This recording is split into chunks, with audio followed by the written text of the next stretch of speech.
The blast comes before the fear, a flat, concussive udder that lifts the ground and throws it into your chest. You hit the dirt face first, mouth filling with grit, ears screaming with a hollow metallic ring as if someone struck a bell inside your skull. For a second, you can't tell if you're dead or simply deaf. Smoke rolls over you, thick and oily, black enough to swallow the sun. Somewhere behind you, something is burning. Wood snapping, iron groaning, men howling like animals caught in a trap. You push yourself up on shaking arms. Your fingers come away black. The smell hits next. Sulphur, charred leather, singed hair. The supply wagons are gone, not damaged, gone. What carried your powder, your shot, the thin line between you and a French lance, has detonated into a crater of fire and screaming splinters. Someone nearby is shouting that God has turned his face away. Someone else is praying out loud, fast and desperate, words tripping over each other. Then the ground starts to vibrate. It's subtle at first, a tremor that could be dismissed as your pulse still racing in your ears, but it grows, a steady rhythm, deep and heavy, like thunder trapped underground. You know that sound. Everyone does. Horses. Not a few. Hundreds. Thousands. You wipe your eyes with the back of your sleeve and look through the thinning smoke. Steel glints on the far slope. Banners ripple. The French are forming up, their line stretching wider than your entire position. 12,000 men, they say. The finest heavy cavalry in Europe at the front. Knights sealed inside armour that cost more than your village. You feel very small standing in a shallow ditch with a weapon that barely feels like a weapon at all. Your arquebus rests against the dirt wall in front of you, a metal tube on a stick. Crude, heavy, temperamental. You've watched it misfire. You've seen one burst and take a man's eye with it. It takes nearly 2 minutes to reload if your hands don't shake. Right now, your hands are shaking. Panic spreads faster than the smoke. Men are turning, looking back over their shoulders as if escape might still be possible. The explosion broke something inside them. Discipline thins.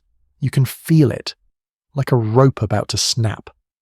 A horse pushes through the chaos behind you. Small, compact, nothing like the towering destriers across the field. Gonzalo Fernández de Córdoba rides straight into the fear. He doesn't shout at first. He just looks at the burning wreckage, then at you, then at the others.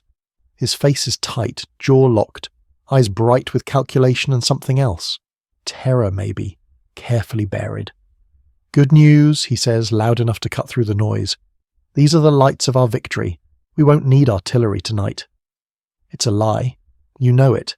He knows it. But it lands. The words give your panic something to grab onto, something solid. Men stop backing away. A few even laugh. Short and brittle. The rout stalls. 5,000 men turn back toward the slope. The vibration grows stronger. The French trumpets sound, clear and confident. They're not waiting. They never do. They believe in momentum, in weight and speed, in the certainty that a wall of armoured horseflesh will crush whatever stands in front of it. And for 100 years, they've been right. You crouch lower behind the dirt rampart. The wall is fresh, rough, still smelling of torn earth. You helped build it with your own hands hours ago, digging until your shoulders burned and your palms blistered. It didn't feel heroic. It felt like work. Now it feels like the only thing keeping you alive. Ahead of the rampart, hidden by vines and tall grass, the ditch waits. 5 feet deep, sharpened stakes driven into the bottom. You don't think about what that will do to a horse's legs. You don't let yourself picture it. You focus on the drill instead. Check the match. You lift the slow-burning cord and blow gently until the ember glows red. Too much wind and it dies. Too little and it cools.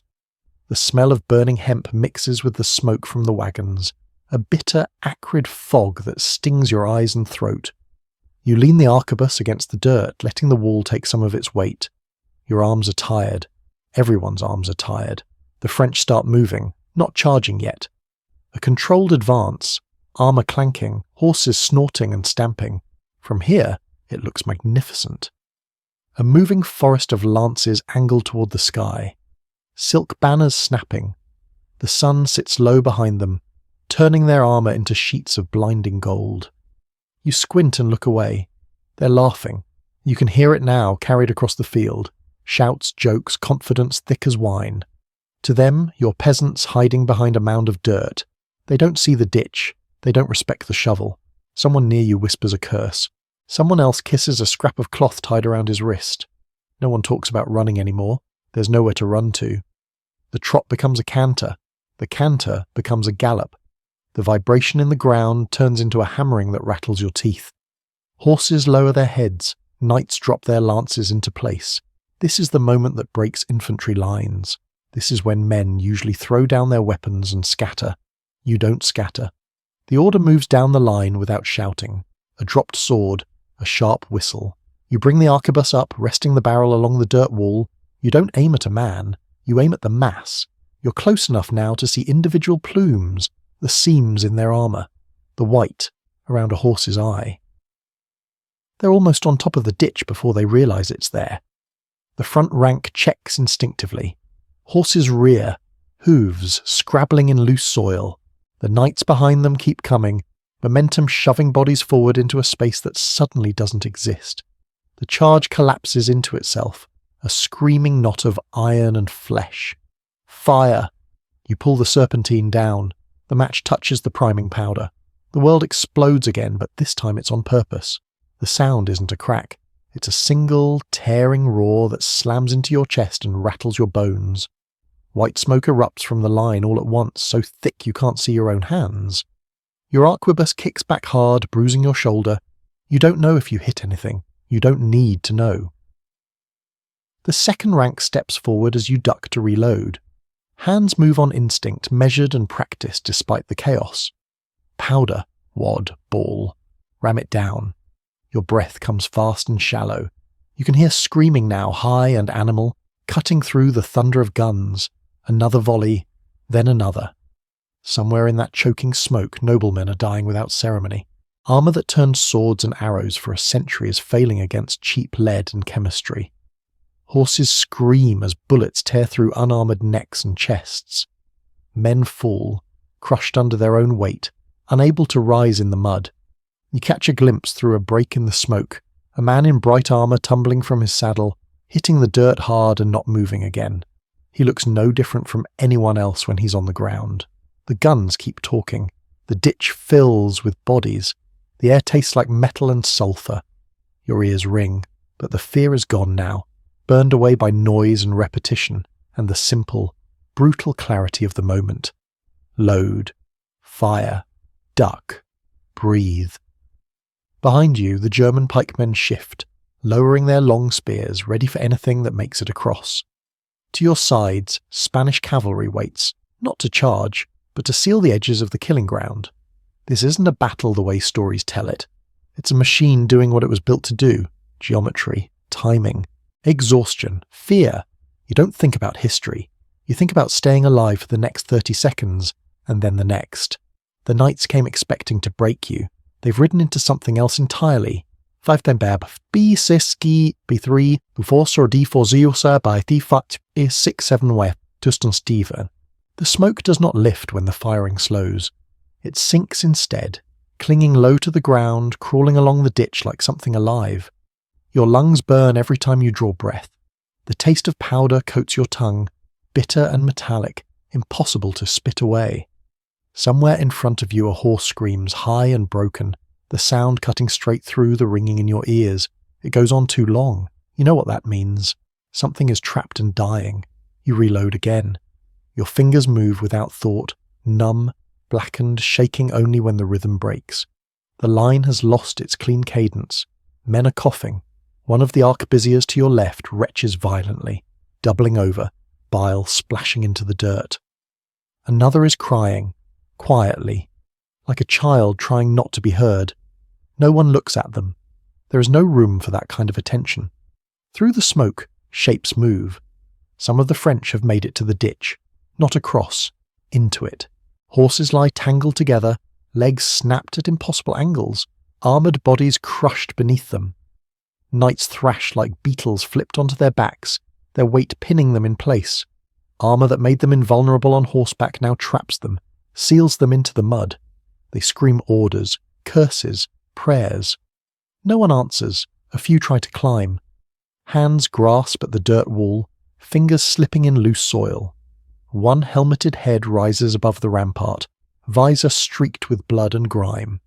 The man inside is close enough now that you can see his eyes through the slits, wide and shocked, not furious, not brave, just human. He's holding a sword, but it looks ridiculous at this distance, pinned against the wall by the angle of his body. A pikeman steps forward behind you. He doesn't shout. He plants his feet, lowers the long ash shaft, and drives the steel point down into the gap beneath the man's helmet. The knight jerks once, then slides back out of sight into the ditch. The pikeman pulls his weapon free, resets, waits. This is not a charge. This is clean-up. The French rear ranks still push forward, trapped by their own momentum and blindness. Those at the front cannot retreat. Those behind cannot see the slaughter. Horses scream and rear, smashing into each other, trampling fallen men. The perfect geometry of the charge has collapsed into a jam of iron and flesh, all of it compressed into the narrow strip of ground Gonzalo chose hours ago. Someone shouts that their match has gone out. Another man lights it for him without a word, holding his own burning cord close, sharing fire like beggars in a storm. You fire again at shapes moving too close to the rampart. At this distance, accuracy doesn't matter. The recoil jars your shoulder. Your vision swims. Then the sound changes. The rolling thunder of hooves is gone. In its place is confusion, shouted orders in French, panicked whistles, the shrill cries of wounded animals. You hear metal scraping on a stone as knights try to cut free of straps, to lighten themselves, to stand. It doesn't help. The ditch holds them. Movement flickers on the right. A cluster of men in different colours, not French blue, not Spanish red, Swiss. Their long pikes bob above the smoke as they advance, disciplined even now. Mercenaries, professionals. They push toward the ditch, trying to bring order to chaos, trying to salvage something from the disaster. The Landsknechts behind you step forward to meet them. Their clothes are torn and bright, slashed sleeves flapping, faces hard and eager. They lower their own pikes. When the two lines meet, there is no roar, no explosion. Just a grinding shove, wood creaking, iron biting into flesh when a point slips past a guard. It is slow, intimate violence, men leaning into each other with all their weight, boots slipping in blood and mud. You're dimly aware of Gonzalo somewhere behind the line, but you do not see him. You feel his presence only in the way orders arrive exactly when needed, in the way reserves appear where pressure builds. This is not heroics. This is management. A shout ripples along the Spanish line. The French commander has fallen. You don't know his name. It doesn't matter. You see the effect immediately. The French movement loses what little coherence remains. Orders contradict each other. Some units surge forward, others pull back. The mass strains against itself. Now the order comes that changes everything. Forward. The arquebusiers step aside, some reloading as they move, others abandoning their guns entirely. Men with shields and short swords pour past you, dropping into the ditch like hunters into a pit. You hesitate for half a heartbeat, then follow, grabbing a dagger from your belt. The smell is overwhelming now, blood, shit, sweat, hot metal. Inside the ditch, the world narrows to arm's length. A knight lies half-crushed beneath a dead horse, one arm pinned, the other flailing weakly. His visor is up. He is young, younger than you expected. His lips move, forming words you don't understand. You don't stop. You drive the blade into the soft place beneath his jaw and feel resistance, then a sudden give. His body goes slack. You pull the dagger free and step over him. There is no time to think. Another man lunges, sword heavy and slow in the cramped space. A shield slams into his chest, knocking him back. Someone else finishes him. Bodies pile up, turning the ditch into a mound rather than a trench. You slip, fall to one knee, hands plunging into warm mud that is not just mud anymore. You push yourself up, heart hammering, breath ragged. This is what the end of chivalry looks like. Not banners and speeches. Just men killing other men at arm's length because they can. On the far side, French cavalry that never reach the ditch turns away. They don't wait for orders. They don't look back. They ride hard, desperate to escape the noise, the smoke, the knowledge that whatever they believed about themselves no longer holds. The Swiss begin to withdraw in good order, shields up, pikes steady. They have seen this before in different forms. They know when a battle is lost. The Landsknechts let them go. There are easier targets. As the light fades, the firing stops. Not because the enemy is gone, but because there is nothing left to shoot at that isn't already broken. The silence feels wrong after the noise, heavy and unnatural. Your ears ring so badly you're not sure if the quiet is real. You stand in the ditch among the dead, chest heaving, arms trembling with exhaustion. Around you, men slump against the dirt walls, laughing weakly, crying openly now that it is allowed. Someone is vomiting again. Someone else is praying, slower this time. The sun slips below the horizon, staining the smoke red. In that dying light, the field beyond the ditch is littered with armour and bodies, the flower of French nobility reduced to shapes in the dirt.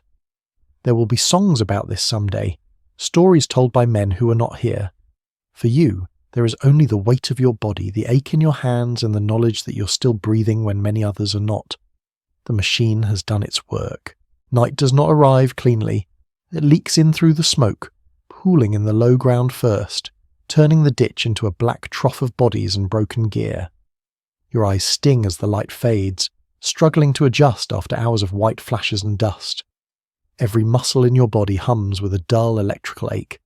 When you finally stop moving, the pain rushes in all at once, a full inventory of bruises, cuts, torn skin you didn't notice, while adrenaline carried you. You climb out of the ditch on unsteady legs. The dirt wall that saved your life is smeared dark now, handprints and streaks marking where men clawed their way forward. The air is cooler, but it doesn't help much. The heat of the day is trapped in the ground, radiating back up through your boots. Somewhere to the left, a wounded horse thrashes weakly. Its armour clanks with each movement, a slow, hollow sound. No one goes to it at first. You all know what needs to be done, and no one wants to be the one. Eventually a man steps forward with a dagger and ends it quickly. The sound stops. The quiet rushes back in. Torches flicker to life along the line. Their light is unsteady, throwing long shadows that make the bodies look like they're still moving. Men begin the work that follows every battle, the work no one sings about.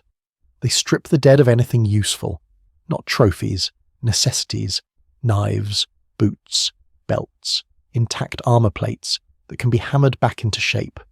A living man has more claim to them now than the corpse. You kneel and pour water from your flask over your hands. The dirt runs red. You scrub until your skin burns, until it's just dirt again. You can't get the smell out. It's soaked into your clothes, your hair, the leather of your gear. You know it will stay there for days. A low murmur runs through the camp. Word spreads without shouting. The French commander is confirmed dead. His body was found near the ditch, armour pierced clean through the chest. No duel. No final stand. Just a hole where a heart used to be. Men exchange looks that mix disbelief and something darker. Relief, maybe. Or the uneasy sense that something fundamental has shifted. Gonzalo rides the line slowly, stopping where clusters of men gather. He doesn't give a speech. He doesn't need to. He listens. He nods. He gives short orders that focus on the immediate problems: wounded to be moved, sentries to be posted, weapons to be collected and stacked. He looks tired now, older than he did in the afternoon, the strain showing around his eyes. You realise he has been awake for most of the last 2 days. He is still standing because he has to be. Beyond the torches, the field is scattered with dark shapes stretching far into the night. The French who fled did not stop running until they were well clear of the smoke and noise. You can picture them out there, riding hard, armour chafing, lungs burning, the certainty they carried into the charge leaking away with every mile. No pursuit is ordered. Your legs would not carry you far, even if it were. This battle was never about chasing. It was about stopping. You sink down against the dirt wall and finally let your body rest. The ground feels strangely soft. Too soft. You shift, then stop moving altogether. There is nowhere clean left to sit. Men around you talk in low voices, not about glory, about practical things. Who is missing? Who might still be alive in the ditch? How much powder remains? Whether the French infantry will try something desperate before dawn? These are not heroic conversations. They are the language of survival. A scream cuts through the murmuring, sharp, sudden. Someone has found a wounded knight still alive beneath the pile. For a moment no one moves, then 2 men go, dragging him free. He gasps, blood bubbling at his lips. His eyes dart wildly, searching for something, mercy maybe, or an explanation. He finds neither. The scream ends as abruptly as it began. You stare at your hands again. They look older than they did this morning. The skin is cracked, knuckles swollen, nails rimmed with grime that won't come out. These hands fired a gun. These hands held a blade. You feel detached from them, as if they belong to someone else. Later, food appears, hard bread, a strip of salted meat. You chew slowly, forcing yourself to swallow. Your stomach rebels, then accepts it. You drink again, rationing even now. Discipline hasn't left you. It's just quieter. The night deepens. Sentries take their places, silhouettes against the torchlight. Somewhere in the dark an owl calls. The sound feels obscene after what you've just lived through. You don't sleep so much as lose consciousness for a while. When you wake, your neck is stiff, your jaw clenched tight. Dawn is still hours away. The fires burn low. The field beyond remains still. At some point the wounded are gathered. Groans and murmured prayers drift through the camp. A man with a torn thigh begs for water. Another stares straight up at the sky, lips moving silently. There is no surgeon, just bandages, pressure, and luck. As the eastern sky begins to pale, the scale of the field becomes clear.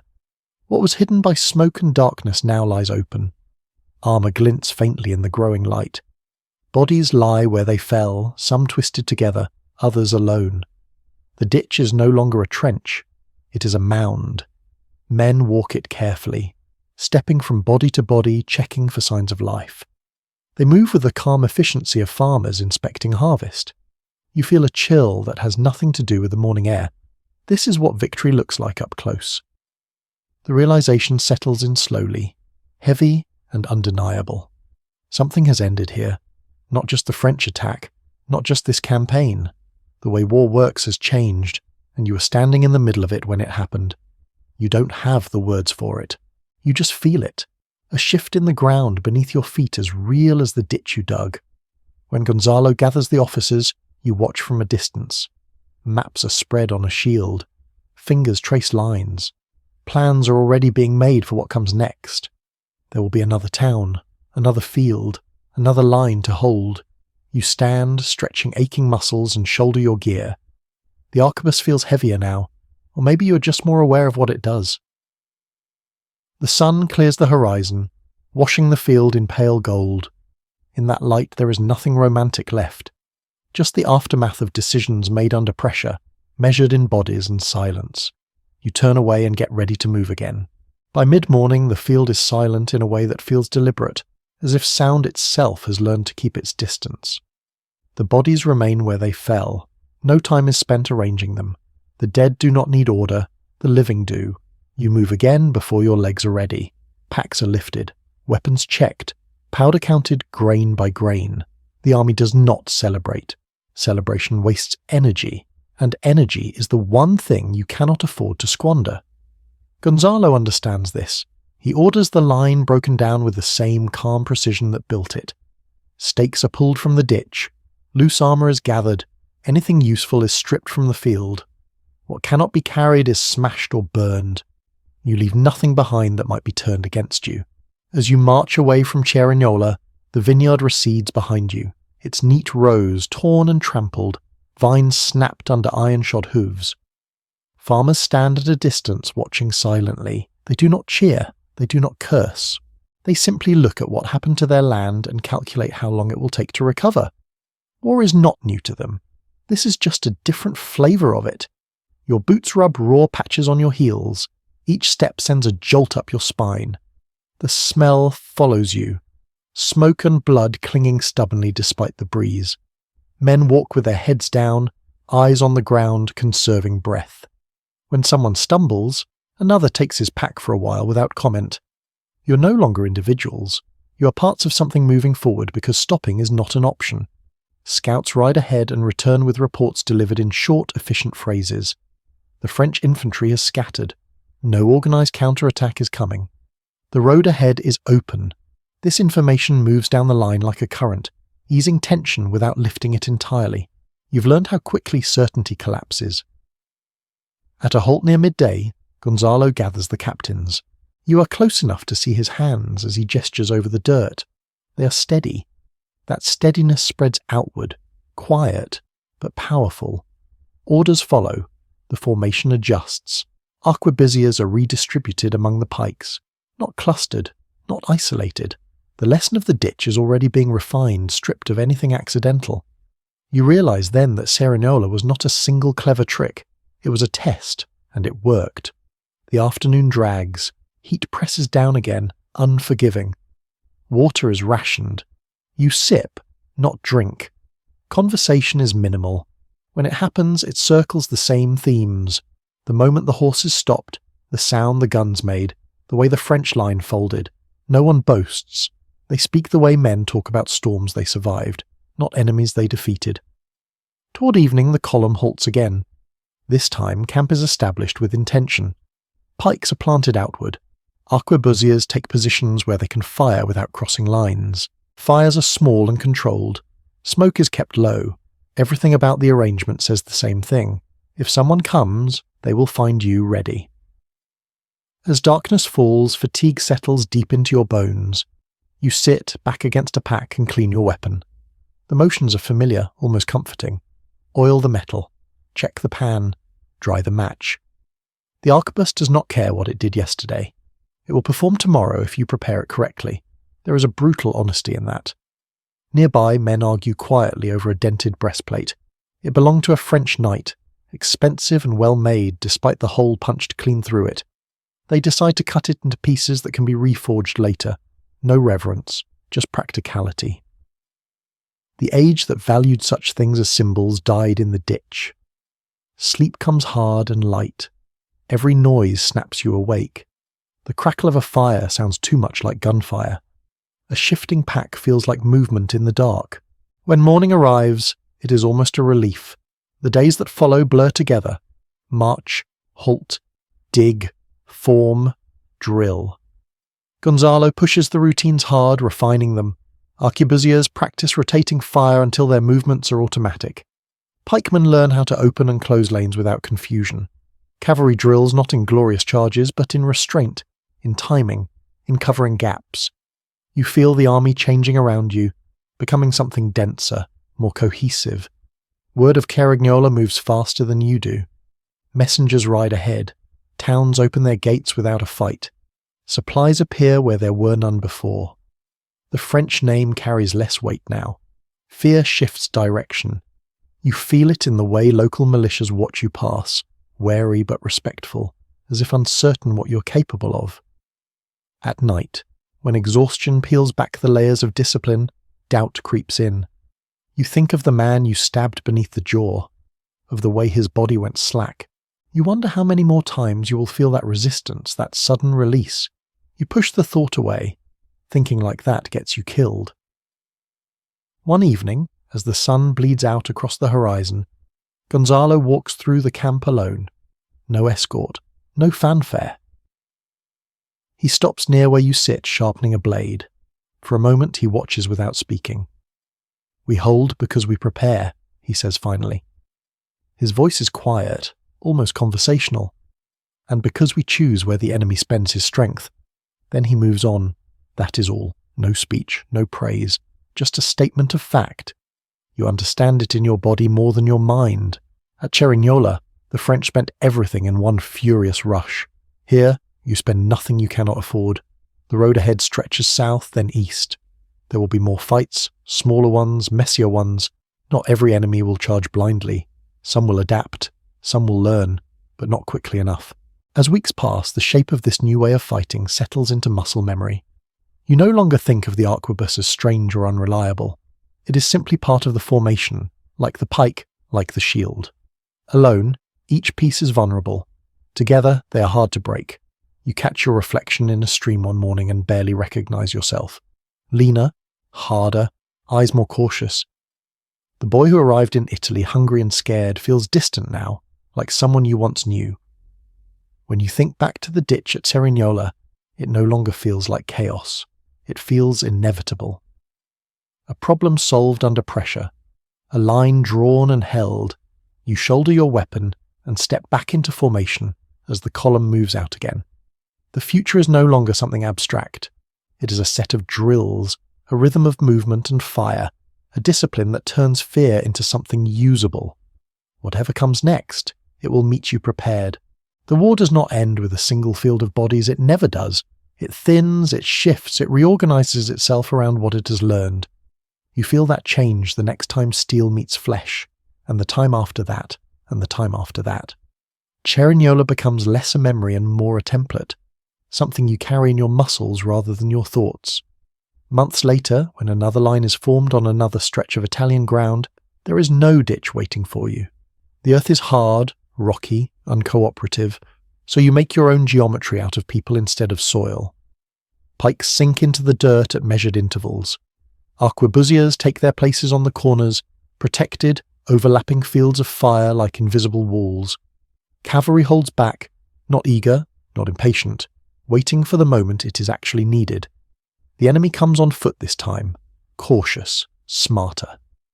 They probe instead of charging, sending skirmishers forward to test the line. Shots crack from both sides. Men fall. The rhythm is slower, more deliberate, but the logic is the same. When pressure builds, you rotate. When fire draws attention, pikes close ranks. When the enemy hesitates, you advance just enough to remind them that the line moves when it wants to. You realize then that the ditch was never the weapon. It was the idea. The idea spreads beyond you, beyond Spain. You hear rumours carried by merchants and camp followers, distorted but unmistakable. Other armies are copying what they saw, digging more, drilling harder, paying attention to timing and angles instead of banners and lineage. The old certainties fray at the edges. There is no ceremony marking this change, no proclamation, just fewer knights charging headlong into prepared positions, fewer men wearing armour so heavy they cannot rise when they fall, more smoke, more distance between killing and dying. One evening, after a skirmish that ends without pursuit, you sit with your back against a wagon wheel and clean your weapon again. The metal is nicked. The stock is scarred. It has survived as much as you have. You wonder how many lives are attached to it now on both sides. The thought doesn't linger. You've learned not to let it. A younger soldier sits nearby, eyes wide, hands trembling as he fumbles with his match cord. He wasn't at Cerignola. He's heard the stories, though. Everyone has. They're already changing, growing sharper, more dramatic, sanding down the parts that don't fit neatly into memory. You really stopped them? He asks quietly. The knights? You don't answer right away. You remember the ditch filling, the smoke choking, the sound of horses screaming. You remember how small it all felt from inside. We held, you say finally. It feels more accurate. He nods, absorbing that. The difference matters. The campaign grinds on. Towns fall or open their gates. Armies maneuver and disengage. You lose men you've marched with for months, sometimes to bullets, sometimes to fever or bad water. There are no songs for those deaths either. They are just gaps in the line that someone else steps into. Gonzalo remains constant through it all. He adapts, adjusts, refines. He does not chase glory. He chases advantage. When others talk about honour, he talks about supply. When they boast of courage, he asks about ground. Men follow him not because he promises victory, but because he makes survival feel possible. Years later, when the war finally loosens its grip on Italy, you're no longer young. The habits remain.